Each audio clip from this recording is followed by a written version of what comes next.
হরে কৃষ্ণ। জগন্নাথের লীলা কথাতে আপনাদের সকলকে স্বাগতম।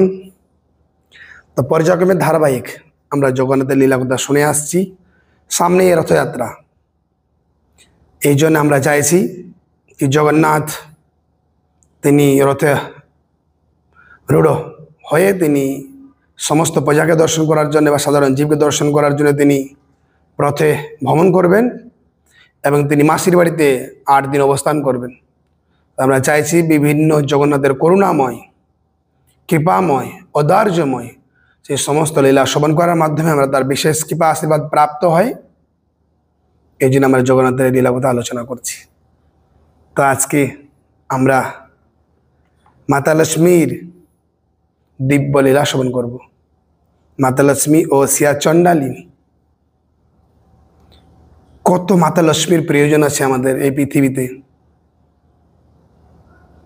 কত সুন্দর করে লক্ষ্মীর আমাদের সেবা করলে লক্ষ্মী আমাদের প্রীত হবে, আমরা লীলার মাধ্যমে বুঝবো। কিন্তু তার সঙ্গে আপনাদের এটাও বুঝতে হবে কি শুধু মাতা লক্ষ্মীর সেবা করলে হবে না, কেন মাতা লক্ষ্মী সর্বদাই তিনি তার প্রতি যারা সেবা করে তিনি তাতে প্রীত হয়। কারণ একটা সৎ নারীর চরিত্রই হচ্ছে তার স্বামীর প্রীতিবিধান। তো মাতা লক্ষ্মী তো পরম সতী, স্বাভাবিকভাবেই তার চরিত্র হচ্ছে তার প্রতি সেবারত থাকা বা সেরকম মানসিকতা। তো আজকে আমরা শুনি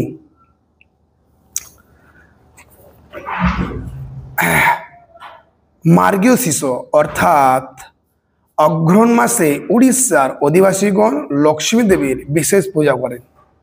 উড়িষ্যার বাসীরা মার্গ শীর্ষ বললে একটা সময় হয়, একটা বলা যেতে পারে একটা উৎসব। আর এইটা হয় কখন না বলছেন অগ্রহণ মাসে হয়। আর উড়িষ্যার বাসীরা এই প্রোগ্রামটা খুব সুন্দরভাবে উদযাপিত করে।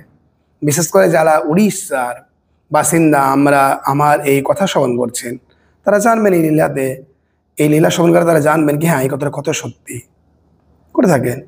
এই মাসে প্রত্যেক বৃহস্পতিবারে, আর কখন থেকে এই প্রোগ্রাম প্রত্যেক বৃহস্পতিবারে গৃহের মহিলারা বিবিধ নিয়ম রীতি ও উপচার সহকারে আড়ম্বর সহকারে লক্ষ্মী দেবীর পূজার আয়োজন করে থাকে। ওই দিন লক্ষ্মী দেবী শ্রী জগন্নাথের অনুমতিক্রমে মন্দির থেকে বাইরে আসেন এবং ভক্তগণের সঙ্গে সাক্ষাৎ করেন। লক্ষ্মী দেবী সর্বদাই জগন্নাথের সঙ্গে বা নারায়ণের সঙ্গে তিনি মন্দিরে থাকেন। কিন্তু ওই বলছেন ওইটা কি নাম বলছেন, মার্গীয় শীর্ষ অগ্রহণ মাসে হয় না, এবং বৃহস্পতিবার সেই উৎসবকে উদযাপিত করা হয়। এবং মাতা লক্ষ্মী দেবী তার ভক্তদের দর্শন করার জন্য তিনি মন্দির থেকে বাইরে আসেন।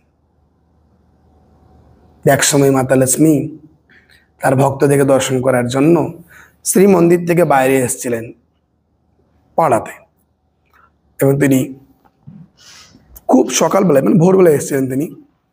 তো তিনি বিভিন্ন বাড়িতে যায়, একটা মধ্যবর্তী বা আর একটু তার থেকে উন্নত পরিবারে যায় এবং দেখেন সেই পরিবারে গিয়ে সকলেই নিদ্রিত অবস্থায়। আর যেহেতু সকলে নিদ্রিত অবস্থায় ছিলেন তাই ঘর পরিষ্কার করেনি, ঘরগুলো অপরিষ্কার ছিল। তখন তিনি এক বৃদ্ধ মহিলাকে দেখে, আর মাতা লক্ষ্মী তিনি নিজেই একজন বৃদ্ধ ব্রাহ্মণী রূপ ধারণ করে এসেছিলেন।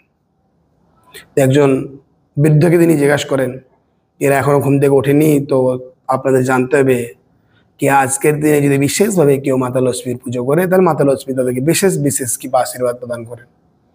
ওই মহিলা তো শুনেছিলেন কিন্তু ওতে কোনো কর্ণপাত করেনি, তাই মাতা লক্ষ্মীর তাদের সমস্ত ধন সম্পদ হরণ করে নেয়।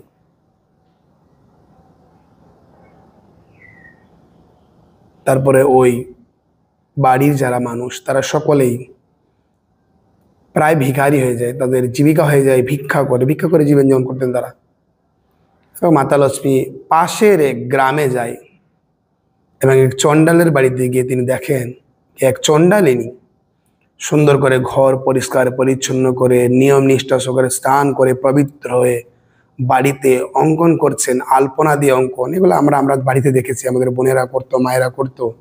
বিশেষ করে এই বৃহস্পতিবারের দিন মাতা লক্ষ্মীর যারা ভক্ত তারা সুন্দরভাবে চরণ চিহ্ন করতো, সেই চরণ চিহ্নের মধ্যে পদ্ম বানাতো এবং পায়ের চিহ্ন করে করে একবারে এই মাতা লক্ষ্মীর যেখানে বিগ্রহ থাকতো বা আলেখ্য থাকতো সেখান অব্দি যেত। সুন্দর করে তারা উপবাস করতেন, পুজো করতেন মাতা লক্ষ্মীর। পরম্পরা ছিল। এখন যদিও কলিযুগের এত প্রভাব, এইটা প্রায় ধরেন আমি আমার 25 থেকে 30 বছর পূর্বের কথা বলছি। এগুলো আমরা দেখতাম, বংশ পরম্পরা এগুলো ছিল। আমাদের ছোট ছোট বোনেরা করতো, মায়েরা শেখাতো করার জন্য, এবং দেখতো ওরা, মায়েদের কাছ থেকে শিখেছে ওরা। আমরা দেখতাম, আমরাও সেদিন দিন প্রসাদ পেতাম। তো মাতা লক্ষ্মী তার সেবা যত্নতে খুবই প্রসন্ন হন, এবং মাতা লক্ষ্মী তাদেরকে বিশেষ আশীর্বাদ করে, এবং তারা খুব ধনাঢ্য হয়ে যায়। এবং মাতা লক্ষ্মী তার বাড়ি থেকে বেরিয়ে আসেন দৈবক্রমে। সেদিন জগন্নাথ বলদেবও প্রাতঃ ভ্রমণের জন্য বেরিয়েছিলেন, এবং বলদেব যখন দেখেন কি লক্ষ্মী চণ্ডালের বাড়ি থেকে বেরিয়ে আসে, তখন তিনি বলদেব জগন্নাথকে বলে, জগন্নাথ, তোমার বউকে দেখো, কি অবস্থা তোমার বউয়ের। তিনি চণ্ডালদের বাড়ি দিয়ে গেছেন ঘুরতে। জানে না চণ্ডালরা কোনো বাজ বিচার করে না, তারা অসুচি থাকে, তারা অশুদ্ধ। এবং এই অবস্থায় তোমার স্ত্রী যে ব্যবহার করছে, চণ্ডালদের বাড়িতে যাচ্ছে, তারপরে তিনি মন্দিরে প্রবেশ করেন, আমাদের মমিত্রী তো অপবিত্র হয়ে যাবে। তোমার বউকে শাসন করা উচিত, আর শাসন না, তোমার বউকে তোমাকে পরিত্যাগ করা উচিত। তখন জগন্নাথ বলদেবকে বলেন কি, দেখো দাদা, তুমি খারাপ বলছো না, ভালোই বলছো, কিন্তু যেহেতু একবার ভুল করেছে, আমার মনে হয় ওনাকে একটু বোঝানো উচিত, বলা উচিত কি এরকম ভুল যেন না করে। এরকম ভুল করলে কিন্তু পরে দণ্ডিত করা হবে। কিন্তু বলরাম তিনি নিজের যে কথা, তিনি তা তো অটল থাকে না, দণ্ড দিয়ে হবে না, তোমার বউকে তুমি ত্যাগ করো। তো যদি ওকে না ত্যাগ করতে বলো, তাহলে আমাকে ত্যাগ করো, আমি তোমার মন্দিরে যাবো না, আমি বাইরে থাকবো। তো জগন্নাথ যেহেতু তার দাদার প্রতি একটা আলাদা ভালোবাসা ছিল, তাই তিনি মাতা লক্ষ্মীকে ডেকে করে বলে কি, শোনো, বলরামের হাত দিয়ে, কিন্তু আমি কিন্তু বলরামের আজ্ঞা কমে বলছি, দাদা চাইছেন কি তুমি যত চণ্ডালের বাড়ি থেকে এসছো, তাই তুমি অপবিত্র, তুমি মন্দিরে প্রবেশ করবেন না। এবং মাতা লক্ষ্মী এই কথা শুনে খুবই অসন্তুষ্ট হয়, এবং তিনি বলেন কি, মানে পতিদেবকে পতির সঙ্গে যেমন ব্যবহার করছে, কি আপনি কি ভুলে গেছেন, আপনি যখন আমার বাবার সঙ্গে আমাকে যখন বিয়ে করেছিলেন, আমার বাবার সঙ্গে কি কথা হয়েছিল ভুলে গেছেন? আপনি আমাকে বলেছিলেন কি আমার 10টা অপরাধ আপনি আমাকে মার্জন করবেন। তৎসঙ্গে এই অনুমতি দেওয়া ছিল কি এই যে ফেস্টিভ্যাল, এই ফেস্টিভ্যালে আমি যেতে পারি, এবং আমি নর্মালি যাইনি, আমি তো আপনার অনুমতি নিয়ে গেছি, এটা আমার কি। জগন্নাথ বুঝতে পারছিলেন কি সত্যি তো লক্ষ্মী তো কোনো দোষ নাই, আগে থেকে হয়ে আছে। তিনি প্রতি উত্তর দিতে পারলেন,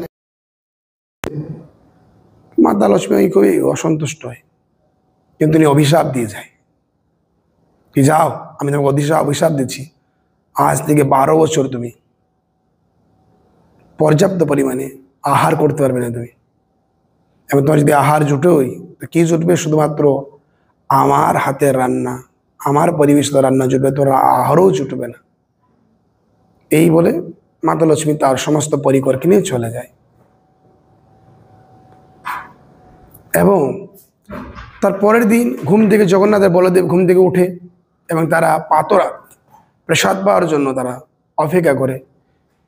বলদেব বলে জগন্নাথকে, জগন্নাথ কি ব্যাপার, কি হলো, আজকে এখনো অবধি আমাদের কিছু ব্রেকফাস্ট বা পাতরাস দিচ্ছে না?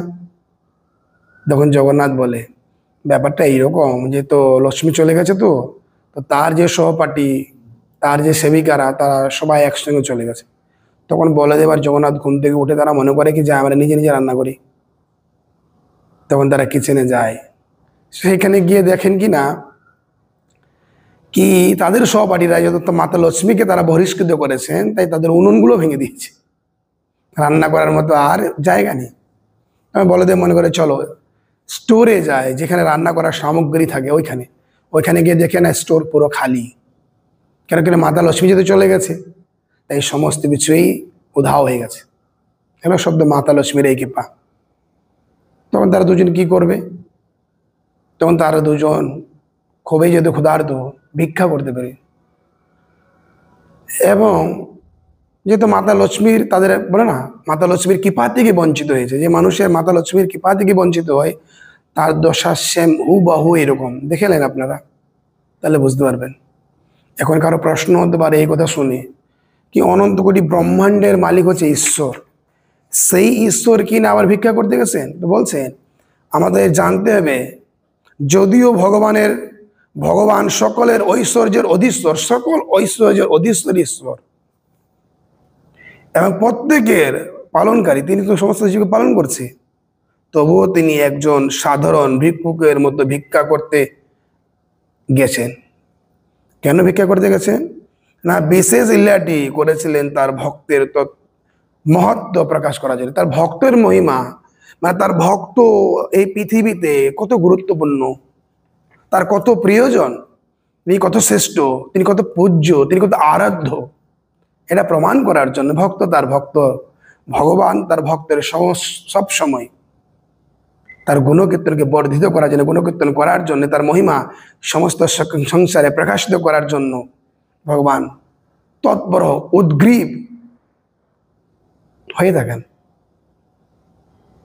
এই ভগবান বলছেন অহম ভক্ত পরাধীন, তিনি ভগবান ভক্তের পরাধীন হয়ে থাকেন। তো ভগবান ভিক্ষা করার জন্য বেরিয়েছে, কিন্তু ভিক্ষার পায়নি। কেন কিনা, যেহেতু তারা লক্ষ্মী থেকে বঞ্চিত হয়েছিলেন, তাই তাদের দেখতো মানে একবারেই ভিখারি থেকেও নিম্নতম মনে হচ্ছিল, তাই কোনো মানুষ তাদেরকে ভিক্ষাও দিচ্ছিলেন না। আর তারা ব্রাহ্মণদের রূপ পরিগ্রহণ করেছিলেন। এইভাবে তারা দূরে একটা পুষ্করিণী দেখতে পায়, এবং পুষ্করিণী দেখে একটা মনে আশা নেই, যাই হোক ওই পুষ্করিণী থেকে একটু জল খেতে পারি, তাও আমাদের মনে মনে একটু কিছু একটা সান্ত্বনা স্বরূপ। এবং পুষ্করিণীর সামনে যেই যায়, চোখের সামনে দেখছে কি জল উধাও হয়ে গেল। তারপরে কি করবে? তারপর পাশে দেখলাম একটা গাছ, সেই গাছে কচি কচি পাতা হয়েছে, মনে হয় যাই হোক সেই গাছের পাতা খেয়ে ক্ষুধা এবং আমাদের তৃষ্ণা একটুকু নিবারণ করা যাক। তাই গাছের সামনে যেই গেল, দেখলো গাছের সমস্ত পাতা শুকিয়ে পড়ে গেল। এই অবস্থায় তারা কি করবে? তারপরে তারা শুনতে পেলেন কি ওই গ্রামে এক জায়গায় প্রসাদ বিতরণ হচ্ছে, তাই ওইখানে যায়। তো ওইখানে আরেকটা কথা, সেই সময় ছিল প্রচন্ড লক্ষ্মী কবির আশীর্বাদে, ইচ্ছেতে, মানে তখন যে রোদের তাপ প্রচন্ড তপ্ত হয়ে গেছিলেন, তাই তাদের পিপাসাটা বেড়ে গেছিল। তো তারা আরেকটা দিক কি, তারা যখন মন্দিরে থাকতেন ইন্দ্রদম্নুর ইচ্ছেতে, ইন্দ্রদম্নু চেয়েছিলেন কি তোমাদের কখনো হাত যেন না শুকায়, তাই সর্বদাই ঘন ঘন খাবার খেতেন। কিন্তু আজকে কোনো কিছু পাচ্ছে না, দীর্ঘ সময় অতিবাহিত হয়ে গেছে, তাই প্রচন্ড ক্ষুধার্ত।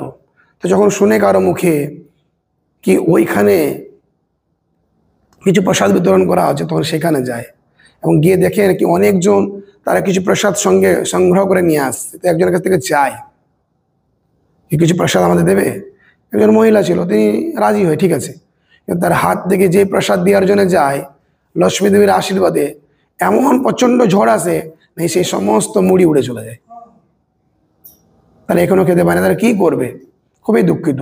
পরে পাশাপাশি ব্রাহ্মণদের জিজ্ঞেস করে কি আমাদের খুব খিদে পেয়েছে, আমরা কিছু আহার্য বস্তু চাইছি, আমরা কোথায় পেতে পারি?